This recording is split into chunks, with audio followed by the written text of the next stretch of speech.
no matter whether she loves or not, no matter she obeys or not, முந்தி அன்பு கூர்ந்தார். First love should be given to the wife from husband according to the word of God. இதுதான் சத்தியம். இது கேட்க கொஞ்சம் கஷ்டமாக இருக்கும், ஆனால் உண்மை. மணவாட்டி சபை மேலே ஆண்டவர் எந்த எதிர்பார்ப்பும் இல்லாமல் முந்தி தன்னுடைய உன்னதமான அன்பை ஊற்றினார். ஸோ உங்களுடைய உண்மையான அன்பு மனைவிக்கு கண்டிப்பாக கொடுக்கப்பட்டே ஆகணும்.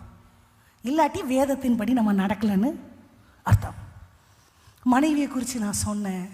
குடும்பத்துக்குரிய பாதுகாப்புக்கு ஆண்டவர் உங்களை நம்பி இருக்கிறார்.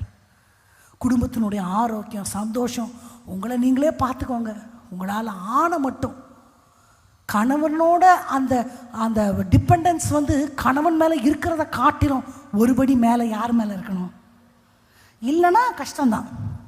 அவர் திட்டிட்டு அழுதுட்டுருக்க வேண்டியதான். ஸோ ஃபர்ஸ்ட் எனக்கு ஆண்டவர், செகண்ட் தான் யார்? கணவர். என் பிள்ளை ஒலிவ மரக்கன்று சாவாமையை தரித்து கொள்ளும்படி அழைக்கப்பட்ட கன்று என் வீட்டில் வேரூன்றப்பட்டிருக்கு. நோ மேட்டர் வாட் ஹேப்பன்ஸ், அதை கொண்டு போய் ஆலயத்தில் என் பிள்ளை நடப்படணும். அதுதான் என் பிள்ளைய குறித்து எனக்கு இருக்கிற முதல் நோக்கம்.